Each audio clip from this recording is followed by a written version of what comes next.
The record existed in the arena's administrative archive for 11 years before anyone outside the station thought to pull it. It was a weight log, routine documentation, the kind filed automatically by the arena's intake system when a new combatant registered. Name, species, mass, reach classification, fight history. The human's entry was flagged not because of anything alarming in the data, but because the intake system had encountered a field it couldn't populate. Under prior combat record, the human had entered 2 words that the system's translation matrix rendered, after a 4-second processing delay, as something approximating enough times. The system had filed it as an error. No one corrected it. What the archive did not contain, because no administrative system had been designed to capture it, was what happened in the waiting corridor outside the arena floor that morning. What the officials saw. What the champion's handler said, very quietly, to the senior referee when he saw the name on the registration form. What the referee said back. And why both of them, without speaking again, turned to look at the arena door with the specific expression of people who have just understood that something is about to happen that the record books don't have a category for. Her name was Saravel, and she had been undefeated for 9 years across 43 sanctioned matches in the veteran combat circuit, the oldest continuous martial tradition in the Compact's Eastern systems. She was Thorali, which meant she stood 2.5 meters tall at rest, possessed a secondary skeletal reinforcement structure under the primary musculature that most species who encountered it in sparring described as hitting a wall that hits back, and had a reaction speed classification that placed her in the top 1% of all registered combatants regardless of species. She was also, by every account from anyone who had dealt with her in a professional capacity, completely serious about the promise. She had made it at the end of her 30-second match, in public, on record. Anyone who defeated her in sanctioned combat could claim her hand. Those were the exact terms. Claim, not negotiate. Not discuss. Not consider.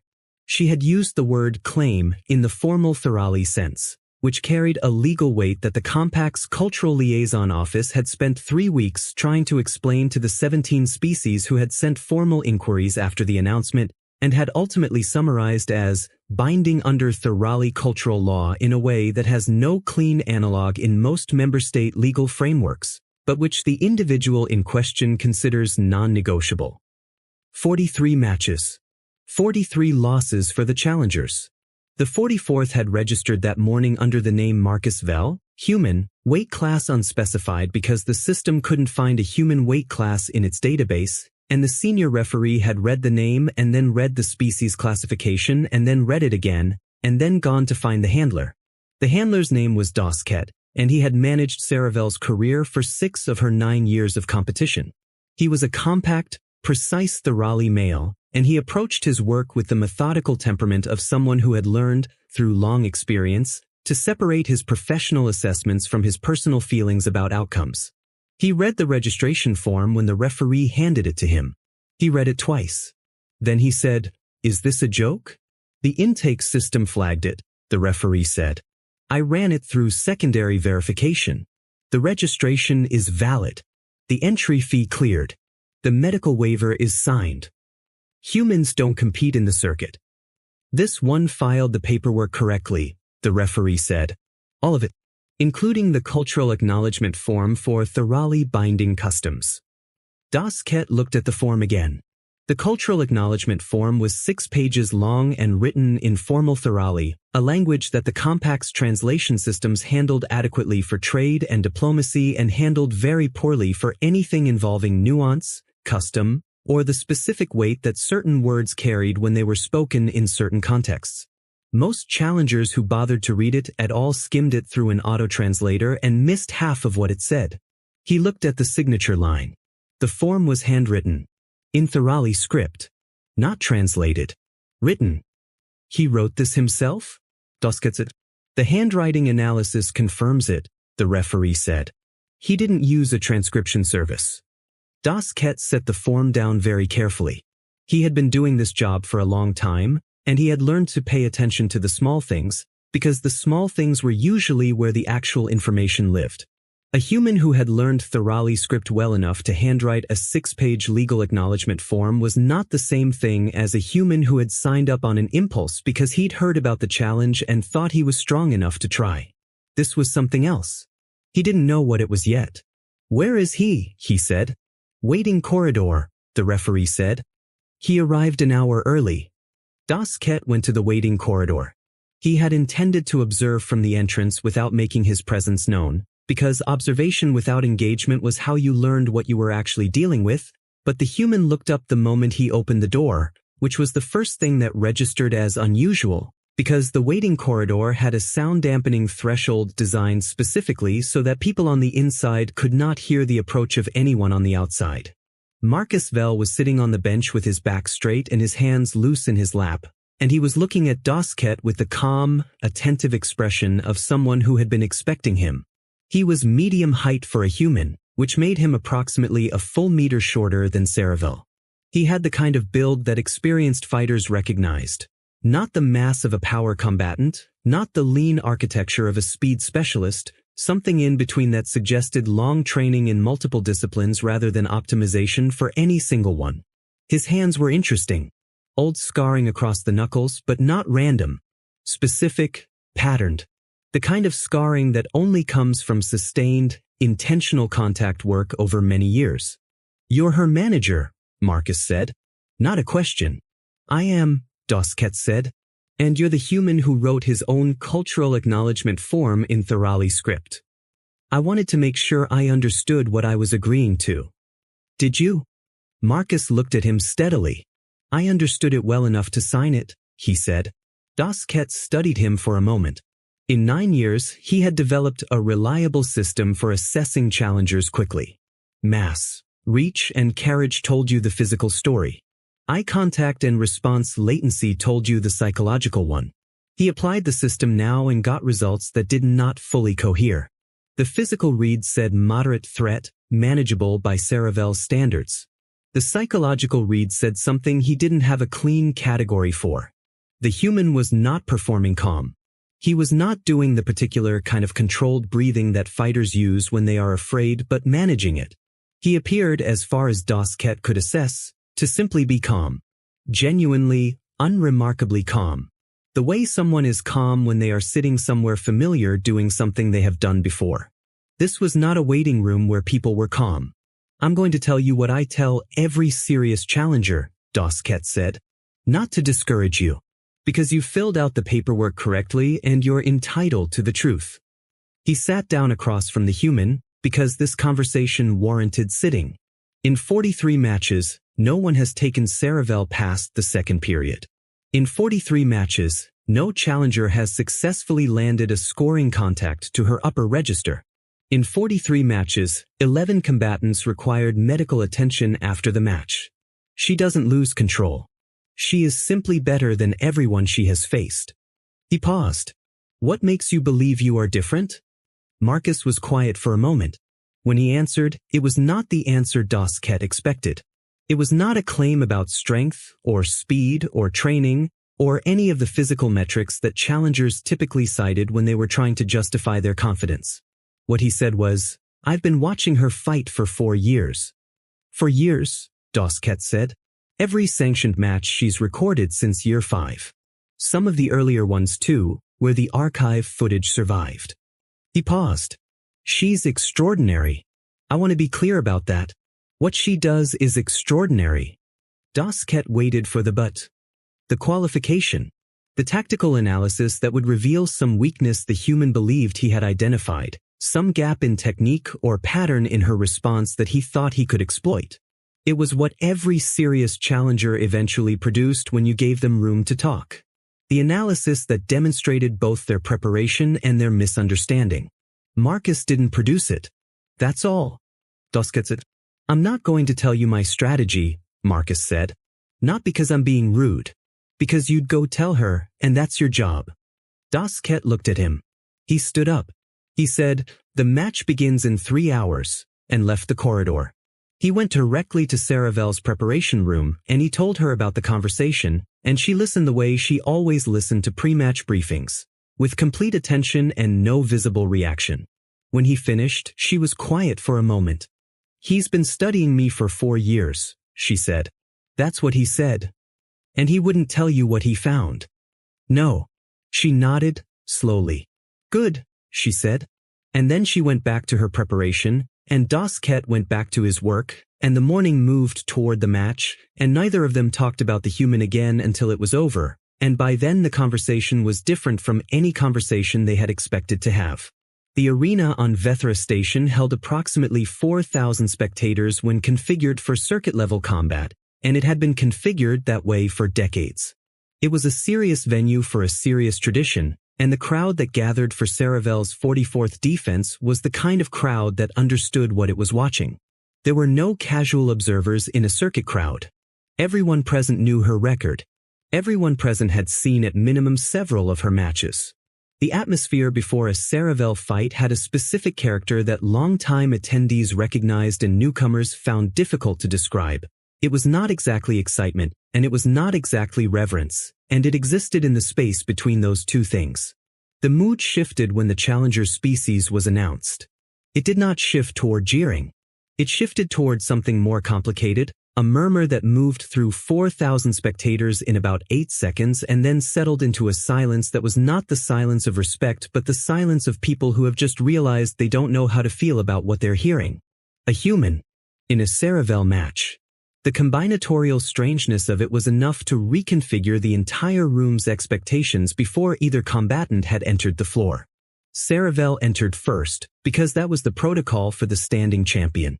She crossed the floor with the economical, unhurried gait of someone completely at home in this space, and the crowd's response was immediate and total. She had earned this. For 1,000 people who understood what the circuit meant watching someone who had mastered it, and the acknowledgement was not performance. It was recognition. Marcus entered second. He walked across the arena floor and the crowd did not respond the way crowds respond to challengers, with anticipatory noise, with the particular energy of a room deciding whether it believes in what it's seeing.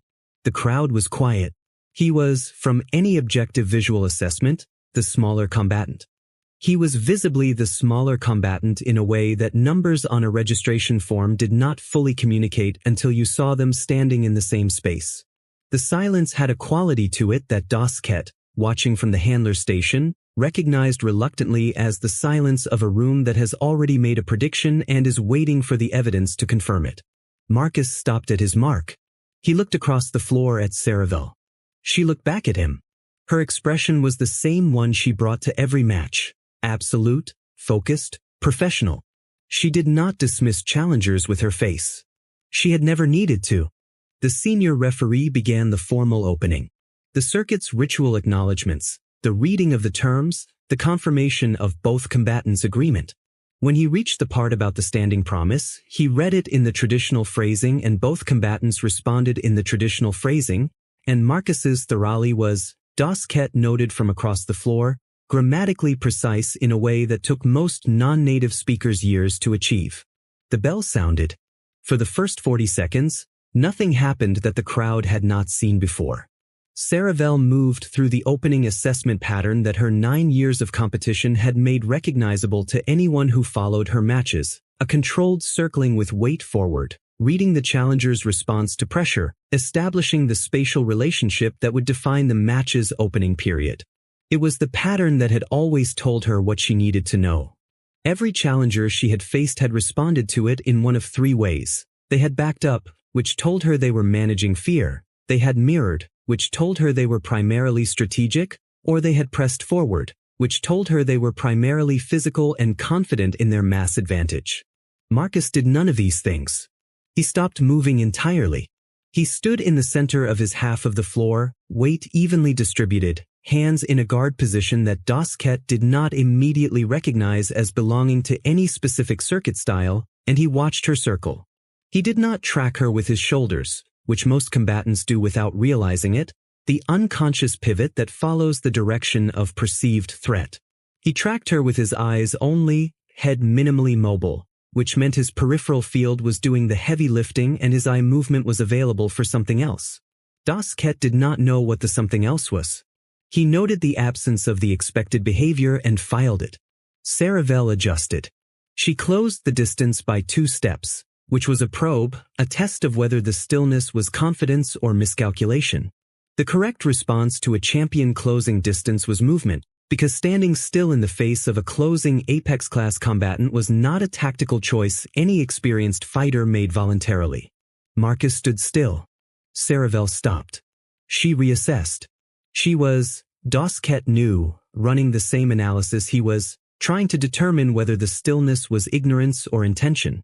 The problem was that the two produced identical external behavior, and the distinction mattered enormously. She made her decision and moved. The exchange lasted approximately 3 seconds.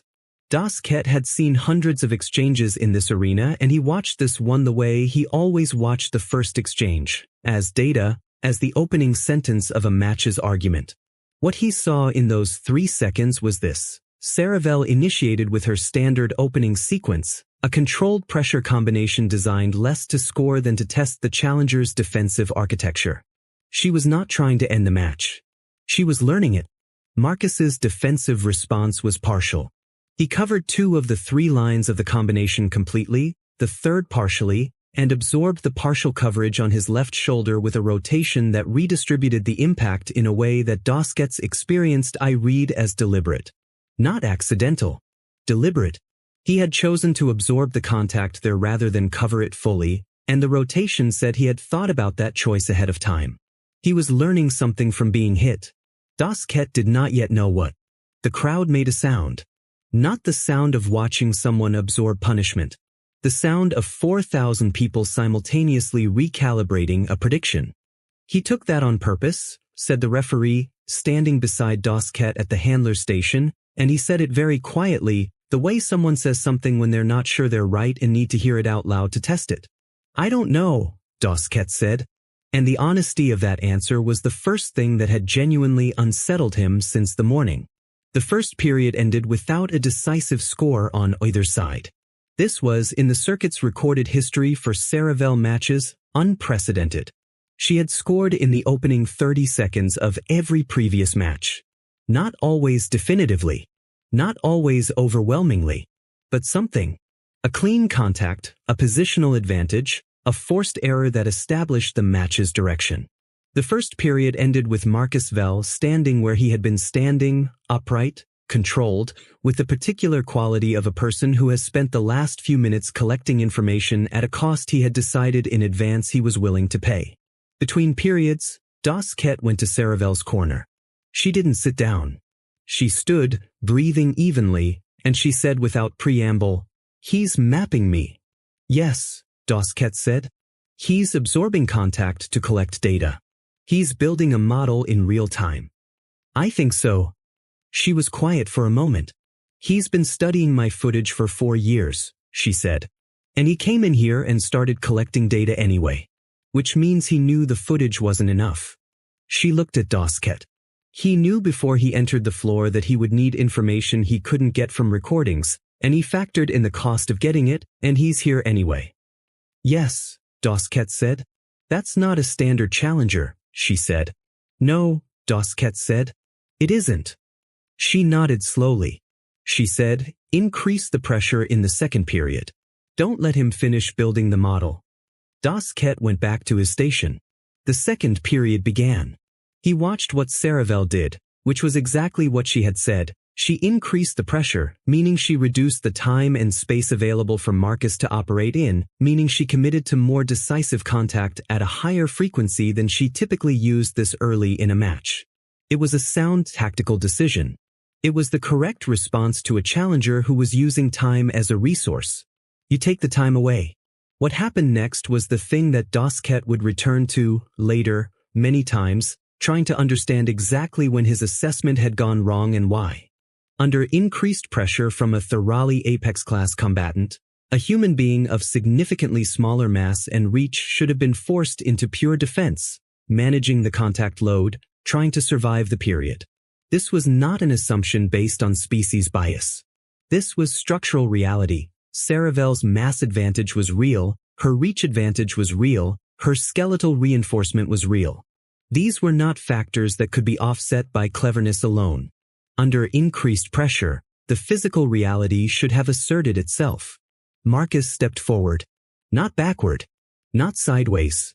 Forward, into the pressure, reducing the operational distance between them to a range where Saravel's reach advantage effectively disappeared and where the match became a different kind of contest, close, interior, decided less by reach and power and more by the very specific skill set of a fighter who has spent years learning what to do when there is almost no space between them and someone who wants to hurt them. The crowd made a different sound. Not noise. Not cheering. Something lower and more instinctive, the sound of 4,000 witnesses simultaneously recognizing that what they were watching was not what they had prepared to watch. 3 more exchanges in the second period. 2 of them scored for Marcus. 1 scored for Saravel, a clean contact to his right side that he absorbed and used, and Dosket watched him use it and felt the first cold clarity of genuine alarm, because the way Marcus incorporated the impact of a clean hit from a Thorali champion was not the way someone absorbs punishment. It was the way someone collects a data point they had been trying to collect for 20 minutes. The second period ended. The score was close. It was the closest anyone had been with Saravel in 9 years. At the handler's station, Dosket became aware that the referee was standing beside him and had been silent for approximately 2 minutes. He looked at the referee. The referee was watching the floor with an expression that Dosket had not seen on his face in a long time, perhaps never. He said, "He came in here knowing she'd hit him." "Yes," Dosket said. He needed to know how it felt. The real thing. You can't learn that from footage. No. He planned to be hit. The referee paused. He planned to be hit by a Thorali champion. He planned it and he came anyway. Dosket didn't answer this, because the answer it required was not a comfortable one and he needed more time with it than the break between periods allowed. In Saravel's corner, she was doing something he had never seen her do between periods. She was standing with her eyes closed. Not resting. Processing. He could see it in the quality of her stillness, the interior focus of someone who is working through a problem that the external world is not helping with. When she opened her eyes, she looked at the handler's station. She found Dosket across the distance. She didn't say anything. The look said it anyway. "This is not what I expected." He knew. He nodded. The third period began, and within the first 30 seconds, something happened that would be studied in the circuit's analytical records for years afterward, though the records would struggle to explain it cleanly. Marcus did something that had no name in the circuit's formal tactical taxonomy. He did not retreat. He did not press. He did not hold position. He changed his entire operational structure, mid-match, in real time, and what emerged was not a modified version of the approach he had been using for 2 periods but something categorically different, built from everything he had spent 2 periods learning, assembled in the break and deployed now as though the first 2 periods had been research and this was the paper. Saravel recognized it. Dosket could see that she recognized it from the quality of her response. She adjusted. She was extraordinary and extraordinary fighters adjust. She found a counter, pressed it, and Marcus adapted to the counter. She countered the adaptation. He adapted again. 12 exchanges. Dosket counted them. In 12 exchanges, Marcus Vel adapted to 4 distinct tactical shifts from a 9-year undefeated Thorali champion, each adaptation faster than the previous one, as though the cost of the earlier periods had purchased him something he was now spending at a rate that should have been impossible. He was learning in real time at a speed that Dosket had not believed was achievable in a live match. He was not winning. He was not dominant. He was close, and the closeness was not the closeness of an even match between equals. It was the closeness of something that should not have been possible being made possible through a combination of preparation, sacrifice, and a willingness to use pain as a data source that the circuit's taxonomy did not have a word for. Then the moment came. Dosket saw the opening before it resolved, the way experienced analysts see the shape of a game before the decisive move. Saravel committed to a combination that had never failed her, had never been fully answered in 43 matches, and Marcus was inside it before it finished, and the contact he made was clean, precise, targeted with a specificity that could only come from 2 full periods of understanding exactly how she moved in this exact situation. The score registered. The match had a result. The arena was silent for approximately 3 seconds, which is a very long time for 4,000 people to maintain silence simultaneously. Then the noise came, and it was not the noise of a crowd that had watched what it expected. It was something rawer than that. Something that had not been fully processed yet and was coming out as sound because sound was the only thing it could come out as. Dosket stood at the handler's station and did not move for a long time. Saravel stood in the center of the floor. She was looking at Marcus. Her expression had changed. Not in a dramatic way, not the wide-open way of shock or the contracted way of devastation. It had changed the way a face changes when a person has understood something that rearranges the category they put themselves in. Marcus was breathing hard. He had taken real damage across the 3 periods, the kind that would need medical attention and several weeks to fully resolve, and he was standing with it the way he had been standing with every hit since the first exchange, as though the damage was a fact about the world that he had included in his planning and which did not, therefore, change what he intended to do. She crossed the floor to him.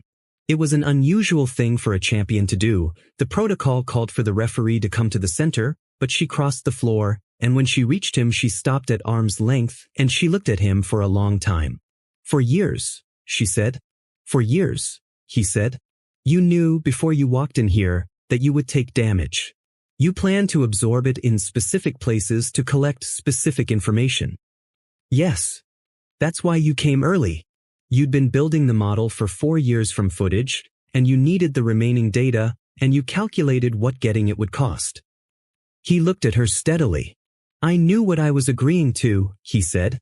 "All of it. Including the possibility that I'd spend 4 years preparing and still lose." She was quiet for a moment. When she spoke again, her voice was different from any register Dosket had heard from her in 6 years. "Why?" she said. "Not a challenge. A genuine question," Marcus said, very simply, "because you were worth the 4 years." The silence that followed was not the arena silence. It was a smaller, more private thing that happened between 2 people in the middle of a large room and that had nothing to do with the 4,000 witnesses or the circuit's record or the legal weight of a binding Thorali promise. It was the silence of a person who has made something their entire metric of worth for 9 years being told, by the only person who had ever cleared that metric, that the worthiness ran in both directions. Dosket watched Saravel's face. He had worked with her for 6 years. He knew her face the way a person knows a face they have watched respond to 9 years of high-pressure moments. He had never seen this expression on it. It was not happiness, exactly. It was not relief. It was something more complicated, the expression of someone who has been in a locked room for a very long time and has just heard the sound of a key that actually fits. The referee recorded the result. The circuit's administrative system logged the match, the score, the outcome. The automated entry in the formal record stated the winner's species, the match's duration, the scoring breakdown, the medical assessment flag for the winning combatant. It did not note the 4 years. It did not note the handwritten Thorali acknowledgement form. It did not note the 2 periods of deliberate data collection at deliberate personal cost, or the real-time adaptive reconstruction of an entire tactical framework in the 30-second break between the second and third periods, or the quality of the silence that fell over 4,000 spectators who had come to watch a foregone conclusion and had watched something else entirely. It did not note the moment Saravel crossed the floor and asked why, and what Marcus said. Records don't capture those things. Dosket filed his handler's report that evening, in the standard format, in the standard language. He completed every required field. In the evaluator's notes section, which was technically optional and which he had never used in 6 years of handling, he wrote 3 sentences and then sat with them for a while before deciding to leave them. The sentences said, "The challenger conducted a 2-period information gathering phase using deliberate physical exposure as a research methodology. The pace of in-match adaptation in the 3rd period exceeded any standard I have used to assess combatant capability in 11 years. I do not know how to classify what I observed, and I think that is the most accurate thing I can put in this section." He submitted the report. He closed the file. In the corridor outside the medical bay, he stopped at a window that looked out over the station's exterior ring, the slow drift of transport ships against the dark, the ordinary infrastructure of a civilization going about its business. He stood there for a while, not thinking about anything in particular, or perhaps thinking about one thing in particular that he wasn't ready to put into words yet. A human had spent 4 years studying someone he had never met, had learned her language, had written her legal forms in her own script, had walked into her arena knowing exactly what it would cost him to collect the information he needed, had collected it, and had won. Not through superior physical capacity. Not through a fortunate advantage in size or speed or structure. Through the willingness to pay a price that he had calculated in advance and accepted without drama and carried through the entire match without letting it become a reason to stop. Dasket thought about what Saravel had asked. But, because you were worth the 4 years. He stood at the window for a long time. The station moved slowly through the dark, and in the medical bay somewhere behind him, a human was having his match injuries assessed and was, in all probability, calm about it, the way he had been calm about everything else. The way someone is calm when they have already done the hardest part of the work and everything that comes after is simply consequence. Dasket had spent 11 years in the circuit. He had watched fighters who were technically brilliant and fighters who were physically extraordinary and fighters who possessed the specific combination of both that produced champions. He had categories for all of these. He had assessment tools and evaluation frameworks and a professional vocabulary that covered, he had always believed, the full range of what combat sport could produce. He stood at the window, and he understood that his vocabulary had a gap in it he had not previously known was there, and that the gap had the shape of a person who treated pain as information, time as investment, and preparation as the only form of confidence that couldn't be taken away. He thought that the circuit would need to decide what to do with this. That the analysts would watch the footage and try to categorize it and would produce assessments that captured the technical elements accurately and missed the actual thing. He thought that this was probably unavoidable because the actual thing was not a technique. It was not a style or a school or an approach that could be codified and taught. It was something that lived in the decision to spend 4 years on a single problem because the problem was worth it, and to walk into the room where the problem lived and let it hit you until you understood it well enough to answer it. He thought that Saravel, who had defeated 43 challengers and had spent 9 years believing no one would ever clear the bar she'd set, had understood this immediately. Had understood it from the first period, when the stillness and the forward step told her something that the registration form and the handwritten acknowledgement had only implied. Had understood it fully when she crossed the floor and asked why and received an answer that was, stripped of everything except its essential content, simply this: I looked at the thing that mattered most and I decided it was worth whatever it cost. She had spent 9 years waiting for someone who thought that way. Outside, the station drifted. The ships moved. The dark stayed dark. Dasket remained at the window until the lights shifted toward the station's night cycle, and then he walked back through the corridor, past the administrative archive where the wait log with its untranslatable 2-word entry still sat in a flagged file marked error, and he did not stop to correct it, because he had decided, somewhere in the last hour, that it was not an error at all. It was